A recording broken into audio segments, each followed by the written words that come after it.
and welcome to another of Mrs. Patnell's literacy lessons. Now, yesterday we looked at this snazzy old book, Ketchup on Your Cornflakes, okay? It's a pretty fantastic book that has been split in half so you can choose the different flaps that you're going to mix and match with. So you can have sensible suggestions, like I think we had, do you like custard? Hang on, let's get the pages to move. Do you like custard on your apple pie? I mean, that makes sense. I love custard on my apple pie. If I keep flipping like this. Do you like ice cubes in your lemonade? Well, yes, I do, funny enough. If I flip it one more time, another sensible suggestion. Do you like toothpaste on your toothbrush? Absolutely I do. It's the perfect place for it. So very sensible ones. But we spent yesterday's lesson flipping the bottoms around and changing it. So for instance, we made some very funny, humorous ones. Do you like toothpaste on your head? No, I don't. It becomes really sticky and all your hair gets knotty. So no, I don't like toothpaste on my head. Oh, that's a bit of a sensible one. Let's change it. Do you like a duck on your head? Do you like a duck on your head? No, I don't. I would look crazy. Let's swap that for... I don't know if the duck's the funniest one. Let's change the duck. Not salt, not talcum powder. Oh, okay, I like this one. This one's funny. Do you like jam on your toes? Do you like jam on your toes? A bit sticky. I prefer it on my toast, to be honest with you. Okay, so we were looking through for some very funny sentences that we could make yesterday. Today, I want to take those sentences and I want to make them into questions, okay? Now, you'll notice on these ones here, I'm going to flip back to our good old one at the beginning of the book here. Do you like ketchup on your cornflakes? And I'm going to bend my page back here to help me. So, having a good look at this question written down, we can see it must have a question mark at the end. So ours will need a question mark at the end. We got a capital letter at the beginning. But let's take a look at some of the words that we can borrow from this sentence because we'll need to write them in our own. Now, before we do any writing and pick up any pens, we must work out what our funny sentence or our funny question is going to be and then say it over and over to ourselves so we know what it's going to be and we don't miss out any important little words. Sometimes if you don't say that sentence to yourself over and over again, then you will forget little words like and or if or the. So it's such a good idea to keep saying it. Also, it's not a sentence if you just say ketchup cornflakes, because that doesn't mean anything, does it? Ketchup cornflakes, what does that mean? So you have to have those other words in between to make it make sense. So for instance, this one, do you like, and then you've got your ketchup on your cornflakes. All right, so you need all of the words there for it to make sense. We now know we're being asked, do we like ketchup on our cornflakes? And the answer is no, I do not. So we are going to borrow some of these words for our funny question today, all right? And then we're going to write some together. And then you're going to nip off at the end of this lesson, and I'm keeping it short for you, so you can have a go at writing your own funny, humorous question, okay?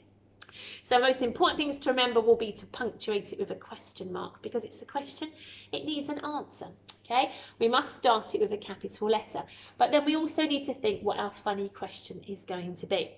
Now, I'm sure you're coming up with some great ones at home. We had a little session in the classroom today thinking up some funny combinations and we got some real funny ones. We had, do you like jam in your bath? Do you like Brussels sprouts in your cake? Ugh. What else did we have? We had some real funnies. I've forgotten them at the moment, but there were some real funny ones that came out. So first of all, we need to think of some funny sentences, ones that make you go, ugh, as well as have a bit of a chuckle. So I was thinking, what about chicken, or no, what about yogurt on a chicken? Oh, imagine eating roast chicken with yogurt on it. So I need to now take my yogurt on a chicken and put it into this question, okay? So I need to fit it in where it fits in to make sense.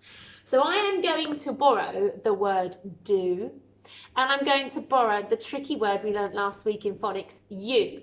So do you, and I'm also going to borrow like. So our questions, mine here and yours at home, are going to start with do you like, okay? We can't just say ketchup on your cornflakes. It's not asking a question. But if you put do you like at the beginning, it makes it into a question. We need to find out, does the person you're talking to like ketchup on their cornflakes? Or in this instance, yogurt on their roast chicken. So we're going to borrow do you like, and then we're going to put yogurt on your roast chicken. So we are borrowing some words. We're also going to need to borrow on and your, okay? Now we're not familiar with your, so here is the spelling. I won't expect you to remember. I'm sure if you're writing your in your question, that adults will help you with your, because there's no sounds that you can even think of to replace the ones there. So get adults to help you with your. Like as well, okay? Now, it's spelt this way here. If you give it a go and you use the I digraph to make your like, then I am pleased with that. That's good, adults. So if children want to use that I sound in there, that's cracking. Let them go for it. The word do has popped up in our phonics lessons a bit. It's a bit tricky. The dirt is helping us. The ot is making an oo sound. So we're going to borrow that spelling, and we're going to try and remember the tricky word you, because we've had it in phonics. So let's give it a go. So I'm going to start by borrowing those words I want from the sentence in the book, and I'm going to say my sentence out loud. Okay, so it must be a question. It must have do you like at the beginning, and then it's going to be yogurt on your roast chicken. So, do you like yogurt on your roast chicken? 8 words in my question sentence. Do you like yogurt on your roast chicken? I'm going to say it one more time. Do you like yogurt on your roast chicken? Right, okay, so 8 words. Do you like yogurt on your roast chicken? This is how I want you to be, saying it over and over to yourself so you don't forget what words you need in your whole sentence. Now I'm going to crawl my way onto this table here so that I'm sitting in the middle, because I want to write now as well. And also, I want you to see what I'm writing. I'm just going to tilt the camera a little bit so you can see my board a bit better. Okay, so do you like yogurt on your roast chicken? Right, now the word do, you can borrow that from me, okay? And I'm borrowing it from the book. It must be a capital D because it's the beginning of my sentence. So that's why I need a capital. First word, first letter of my sentence, I need a capital letter. So do. Now, remember I said it looks like it should be the oo sound, but it's made weirdly with just one O here. So you can borrow that from me. I'm writing a bit wonky because I'm doing it from behind the board. I'm going to do that again. Do, okay? So there's do. Now, the next word is you. I don't want to write it right next to do because it's a separate word. I must use a finger space, so a space as big as my finger. You don't have to leave your finger there when you're writing the next word. Just remember, it must be a space as big as my finger before I start the next word. So you. I've got do, now I want you. Now we've learnt this tricky word. The first sound is helping us, you. So I must have a U at the beginning, and then the oo sound is made with an O and an ah. Okay, so that's why it's tricky. It's not the oo sound we've learned, all right? Now, normally I'd say just use your best phonics knowledge, but as this is one of the tricky words we should be getting to know, it would be nice to spell that one completely right. Do you like? Now, like. Why don't we write it how we know how to write like, okay? So think about like. I can hear an L, I can hear I. So we know our I digraph spelt like this. Sorry, I trigraph, my apologies. L, I, k, and it's a kicking k, okay? So adults, encourage, apart from those tricky words we should know how to write, encourage them to use the phonics knowledge they know. Not necessarily the right spelling, but certainly the one that they would know to use. Otherwise, it all becomes such a mystery to them and they never want to write. So, do you like yogurt? Yogurt. I'm going to run out of room here, aren't I? Yogurt. Let's tackle the first syllable first. Yog. Yog. I can hear y. I can hear o. Yog. I can hear g. Yogurt.